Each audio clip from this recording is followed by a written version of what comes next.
ಇಂದು ನಾವು ವಿಜಯನಗರ ಜಿಲ್ಲೆಯ ಒಂದು ಹಳ್ಳಿಯ ವಾಸ್ತವ ಸ್ಥಿತಿಯನ್ನು ನಿಮ್ಮ ಮುಂದಿಡುತ್ತಿದ್ದೇವೆ. ಈ ವರದಿಯನ್ನು ವಿಜಯನಗರ ಜಿಲ್ಲೆಯ ಸಚಿವರು, ಅಧಿಕಾರಿಗಳು ಹಾಗೂ ಜನಪ್ರತಿನಿಧಿಗಳು ಗಮನದಿಂದ ನೋಡಬೇಕಾದ ಅಗತ್ಯವಿದೆ.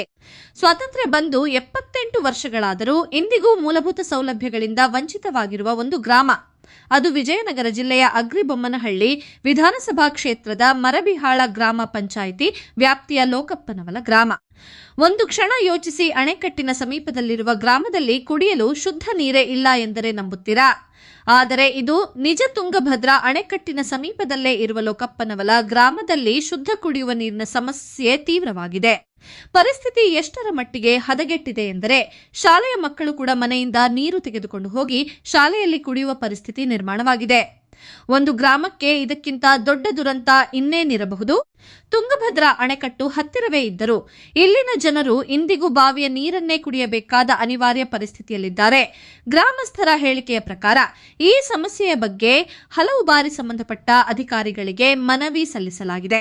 ಆದರೆ ಗ್ರಾಮಸ್ಥರ ಆರೋಪದಂತೆ ಸ್ಥಳೀಯ ಪಂಚಾಯಿತಿ ಅಭಿವೃದ್ಧಿ ಅಧಿಕಾರಿಗಳು ಈವರೆಗೆ ಸಮರ್ಪಕ ಪರಿಶೀಲನೆ ನಡೆಸಿಲ್ಲ. ಕುಡಿಯುವ ನೀರಿನ ಸಮಸ್ಯೆ ಮಾತ್ರವಲ್ಲ, ಸಂಜೆಯಾಗುತ್ತಿದ್ದಂತೆ ಸೊಳ್ಳೆಗಳ ಕಾಟ ಹೆಚ್ಚಾಗುತ್ತದೆ. ಮಕ್ಕಳು, ಮಹಿಳೆಯರು ಹಾಗೂ ವೃದ್ಧರು ಪ್ರತಿದಿನ ಸಂಕಷ್ಟ ಅನುಭವಿಸುತ್ತಿದ್ದಾರೆ. ನೂರಾರು ಸಮಸ್ಯೆಗಳ ನಡುವೆ ಬದುಕು ಸಾಗಿಸುತ್ತಿರುವ ಈ ಜನರ ನೋವು ಕೇಳುವವರು ಯಾರು ಎಂಬ ಪ್ರಶ್ನೆ ಗ್ರಾಮಸ್ಥರನ್ನು ಕಾಡುತ್ತಿದೆ. ಇದೀಗ ಎಲ್ಲರ ಮುಂದಿರುವ ಪ್ರಶ್ನೆಗಳು ಸ್ಪಷ್ಟವಾಗಿವೆ. ಜನಪ್ರತಿನಿಧಿಗಳು ಎಲ್ಲಿದ್ದಾರೆ? ಅಧಿಕಾರಿಗಳು ಯಾವ ಕ್ರಮ ಕೈಗೊಂಡಿದ್ದಾರೆ? ಗ್ರಾಮಸ್ಥರ ಸಮಸ್ಯೆಗೆ ಶಾಶ್ವತ ಪರಿಹಾರ ಯಾವಾಗ ಸಿಗಲಿದೆ? ಹೇಮರಾಜ್ ನಾಯಕ್ ಅವರು ಈ ವಿಷಯದ ಬಗ್ಗೆ ಗಮನ ಹರಿಸುತ್ತಾರೆಯೇ? ವಿಜಯನಗರ ಜಿಲ್ಲಾಡಳಿತ ತುರ್ತು ಕ್ರಮ ಕೈಗೊಳ್ಳುತ್ತದೆಯೇ? ಲೋಕಪ್ಪನವಲ ಗ್ರಾಮಸ್ಥರ ಒಂದೇ ಬೇಡಿಕೆ, ನಮಗೆ ಶುದ್ಧ ಕುಡಿಯುವ ನೀರು ಬೇಕು, ನಮ್ಮ ಸಮಸ್ಯೆಗಳಿಗೆ ಶಾಶ್ವತ ಪರಿಹಾರ ಬೇಕು. ಇದು ಕೇವಲ ಒಂದು ಗ್ರಾಮದ ಕಥೆಯಲ್ಲ, ಇದು ಗ್ರಾಮೀಣ ಅಭಿವೃದ್ಧಿಯ ನೈಜ ಚಿತ್ರಣ. ಈ ವರದಿ ಸಂಬಂಧಪಟ್ಟ ಅಧಿಕಾರಿಗಳವರೆಗೆ ತಲುಪಬೇಕು. ಎಂ ಶಿಶುನಾಳ, ಶರೀಫ್, ವಿಜಯನಗರ. ನಮಸ್ಕಾರ. ಇಂದು ವಿಜಯನಗರ ಜಿಲ್ಲೆಯ ವ್ಯಾಪ್ತಿಯಲ್ಲಿ ಬರ್ತಕ್ಕಂಥ ನಮ್ಮ ತುಂಗಭದ್ರಾ ಡ್ಯಾಮ್ ಸುಮಾರು 8 ದಿನಗಳಿಂದ ನೀರೇ ಇದ್ದಿಲ್ಲ.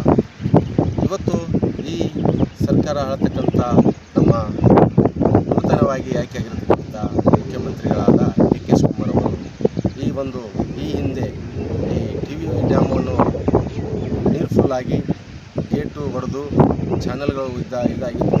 ಆ ವಿಚಾರವಾಗಿ ಮೊನ್ನೆ ರೀಸೆಂಟಾಗಿ ಮುಖ್ಯಮಂತ್ರಿಗಳು ಆಯ್ಕೆಯಾದ ಮೇಲೆ ಡಿ ಕೆ ಶಿವಕುಮಾರ್ ಅವರು ಬಂದು ಚಾನಲ್ಗಳನ್ನು ಮತ್ತೆ ಸರಿಪಡಿಸಿ ಹೋದ ನಂತರ ಇಲ್ಲಿವರೆಗೂ ಡ್ಯಾಮಲ್ಲಿ ನೀರಿನ ಪತ್ತೆ ಭಾಳ ಅವಶ್ಯಕತೆ ಇತ್ತು. ರೈತರು ನೀರಿಲ್ಲ ಅಂತ ಹೇಳಿ ಒಂದು ದನಿ ಬರ್ತಿತ್ತು. ಇದ್ದಕ್ಕಿದ್ದಂಗೆ 8 ದಿನದ ಒಳಗಾಗಿ ಇವತ್ತು ಡ್ಯಾಮು ತುಂಗಭದ್ರಾ ಡ್ಯಾಮ್ ಅಂತ ಇಲ್ಲಿಂದ ಈ ಮಟ್ಟಿಗೆ ಒಂದು ಗಟ್ಟಿಗೆ ನೀರಿನ ವ್ಯವಸ್ಥೆ ಆಗಿದೆ. ಮೇಲ್ಗಡೆ ಮಳೆ ಆಗಿದೆ. ಇವತ್ತು ರೈತರಿಗೆ ಒಂದು ಅವಕಾಶ ಆಯಿತು ಅಂತ ಹೇಳೋಕ್ಕೆ ಇಷ್ಟಪಡ್ತಿದ್ದೀನಿ. ಇದರ ಜೊತೆಯಲ್ಲಿ ಇಲ್ಲಿಂದ ಸುಮಾರು 15ರಿಂದ 20 ಕಿಲೋಮೀಟ್ರು ಇವತ್ತು ಲೋಕಪ್ಪನವಲ ಅಂತೇಳಿ ವಿಜಯನಗರ ಜಿಲ್ಲೆ ಅಗ್ರಿಬೊಮ್ಮನಹಳ್ಳಿ ವಿಧಾನಸಭಾ ಕ್ಷೇತ್ರ ವ್ಯಾಪ್ತಿಯಲ್ಲಿ ಬರ್ತಕ್ಕಂಥ ಮರಬಿಹಾಳ ಪಂಚಾಯತ್ ಅಡಿಯಲ್ಲಿ ಲೋಕಪ್ಪನವಲ ಅಂತೇಳಿ ಇಲ್ಲಿಂದ 20 ಕಿಲೋಮೀಟ್ರ್ ಆಗುತ್ತೆ ವೀಕ್ಷಕರೇ. ಈ ಡ್ಯಾಮ್ ಹತ್ತಿರ ಇದ್ದರೂ ಕೂಡ ಇವತ್ತು ಲೋಕಪ್ಪನವಲ ಗ್ರಾಮಸ್ಥರಿಗೆ ಕುಡಿಯಲು ನೀರಿನ ಸೌಕರ್ಯ ಇರುವುದಿಲ್ಲ. ಇದಕ್ಕೆ ಸಂಬಂಧಪಟ್ಟಂತೆ ಸುಮಾರು ರೈತರು ಧ್ವನಿ ಎತ್ತಿದ್ರು ಕೂಡ ಇರ್ತಕ್ಕಂಥ ಅಧಿಕಾರಿಗಳು ಯಾರು ಎಚ್ಚೆತ್ತುಕೊಂಡು ಇನ್ನೂ ಈ ನೀರಿನ ವ್ಯವಸ್ಥೆ ಲೋಕಪ್ಪನವಲಕ್ಕೆ ವ್ಯವಸ್ಥೆ ಮಾಡಿರಲಿಲ್ಲ ಅನ್ನೋದು ಧ್ವನಿ ಕೇಳಿಬರ್ತಾರೆ ರೈತರ ಕಡೆಯಿಂದ. ಇವತ್ತು ನಾನು ವಿಜಯನಗರ ಜಿಲ್ಲೆಯ ವರದಿಗಾರನಾಗಿ ಇವತ್ತು ಇಲ್ಲಿ ಬರ್ತಕ್ಕಂಥ ಠಾಣೆ ಏನಂದರೆ, ಇಲ್ಲಿಂದ ಲೋಕಪ್ಪನವಲ ಎಷ್ಟು ಕಿಲೋಮೀಟ್ರ್ ಇದೆ, ಇಲ್ಲಿಂದ ನೀರಿನ ವ್ಯವಸ್ಥೆ ಹಾಕಿಲ್ಲ ಅನ್ನೋ ಒಂದು ಪ್ರಶ್ನೆಗೆ ಇವತ್ತು ನಾವು ಕ್ಲಿಯರ್ ಬಂದಿದ್ದೀವಿ. ಇಲ್ಲಿಂದ ಮರಮನಹಳ್ಳಿಯಿಂದ ಒಂದು 5 ಕಿಲೋಮೀಟ್ರ್ ಲೋಕಪ್ಪನವಲ, ಅಂದರೆ 20 ಕಿಲೋಮೀಟ್ರ್ ಹಂತದಲ್ಲಿದ್ದು ಇವತ್ತು ಹಿಂದಿರ್ತಕ್ಕಂಥ PDOಗಳು ಅಧಿಕಾರಿಗಳು ಏನು ಮಾಡಿದ್ದಾರೆ, ಬಾವಿಯಲ್ಲಿ ಕಲೆಕ್ಷನ್ ಕೊಟ್ಟಿದ್ದಾರೆ. ಆ ಬಾವಿಯಲ್ಲಿ ಎಲ್ಲರೂ ನೀರು ತುಂಬಿಕೊಂಡು ಹೋಗ್ತಾರೆ.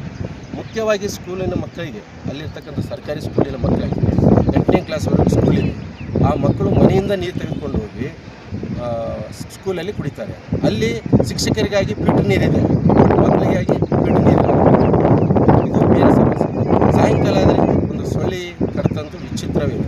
ಈಗ ಅಲ್ಲಿ ಇರ್ತಕ್ಕಂಥ ಸ್ಥಳೀಯ ಶಾಸಕರಾದ ಹೇಮರಾಜ್ ನಾಯಕ್ ಅವರು ಇವತ್ತು ಜನರ ಓಟ್ಗಳನ್ನು ತೆಗೆದುಕೊಂಡು ಇವತ್ತು ಆಯ್ಕೆಯಾಗಿ ಬಂದಂಥ 3ನೇ ವರ್ಷ ಕಾಂಗ್ರೆಸ್ ಸರ್ಕಾರ ಆಡಳಿತ 3.5 ವರ್ಷ ರನ್ನಿಂಗ್ ಆದರೂ ಕೂಡ ಇಲ್ಲಿವರೆಗೂ ಶಾಸಕರು ಆ ಸ್ಥಳಕ್ಕೆ ಭೇಟಿ ನೀಡಿ ಅಲ್ಲೇ ಮತದಾನ ಮಾಡ್ತಕ್ಕಂಥ ರೈತರು ಸಮಸ್ಯೆಗಳೇನದು ಅಂತೇಳಿ ಇಲ್ಲಿವರೆಗೂ ಪರಿಶೀಲನೆ ಮಾಡಿಲ್ಲ ಅಂತ ಈಗ ನಮ್ಮ ಲೋಕಪ್ನವರ ಗ್ರಾಮಸ್ಥರ ಒಂದು ಧ್ವನಿ ನಮಗೆ ಎದ್ದು ಕಾಣಿಸ್ತದೆ.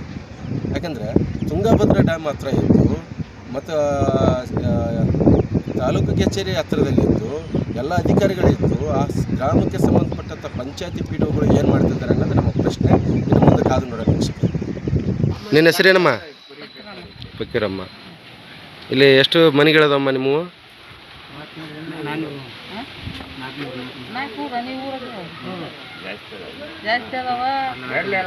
ಸರಿ, ಏನೇನು ಸಮಸ್ಯೆ ಐತಮ್ಮ ಇಲ್ಲಿ? ಸೊಳ್ಳಿನ ಸಮಸ್ಯೆ ಐತಿ, ಹುಡ್ರಿ ನೀರಿನ ಸಮಸ್ಯೆ ಐತಿ. ಸಾಲಿ ಹುಡ್ರಿ ನೀರಲ್ಲ, ಸಾಲೆ ಇಲ್ಲೇ ಬಂದ್ರೆ ಕಬ್ಕಿಗೆ ಬಾಟ್ಲಿ ತಗೊಂಡು ನಿಮ್ಮ ಮನೆಗೆ ಹೋಗಿ ತಿನ್ಕೊಂಡು ಹೋಗ್ಬೇಕು. ಈಗ ಶಾಲೆ ಫಿಲ್ಟರ್ ನೀರಿಲ್ಲನವ ಅಲ್ಲಿ ಹಾಕ್ಸಿಲ್ಲ ಸ್ಕೂಲ್ನಾಗ? ಕೆಟ್ಟದ್ದು ಯಾರು ಮಾಡ್ತಾರೆ? ನೋಡಾಗಲ್ಲ ಅವರು. ಶಾಸಕರು ಗಮನಕ್ಕೆ, ಸ್ಕೂಲ್ ಅಧಿಕಾರಿಗಳ ಗಮನಕ್ಕೆ. ನಿಮ್ಮೂರು ಎಮ್ ಎಲ್ ಎ ಯಾರು? ಓಟ್ ಯಾರಿಗೆ ಹಾಕಿ?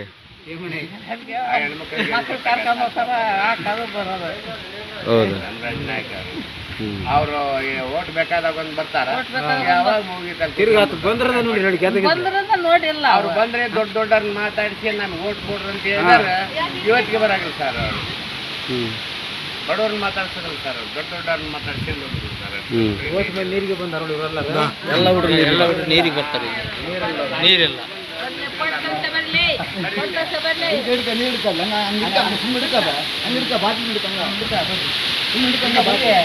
ಬರಮ್ಮ.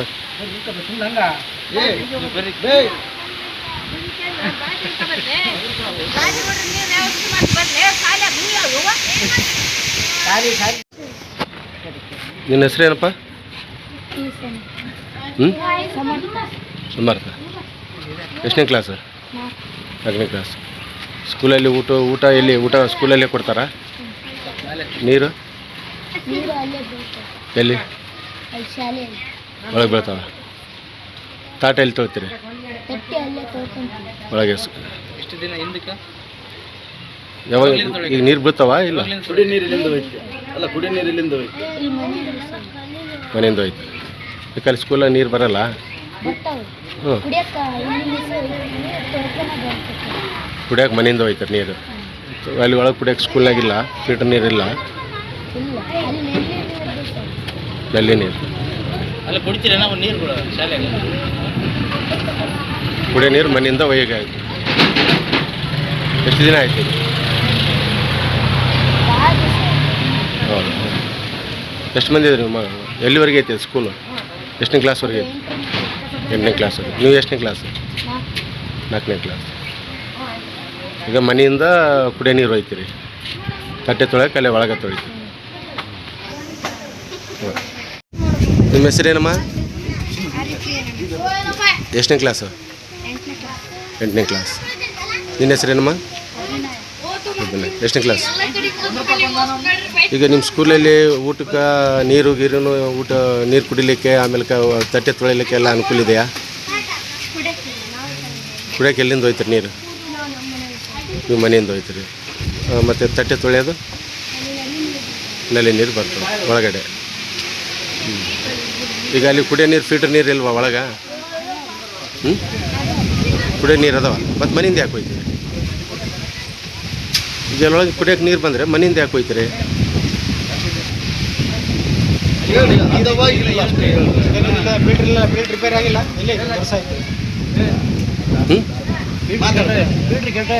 ಫಿಲ್ಟರ್ ಕೆಟ್ಟು ಎಷ್ಟು ದಿವಸ ಆಯಿತು?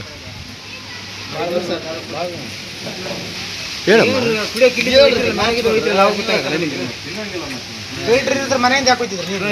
ಸರಿ, ಮನೆಯಿಂದ ನೀರು ಬೇಕತ್ತೆ ಎಷ್ಟು ದಿವಸ ಆಯಿತು?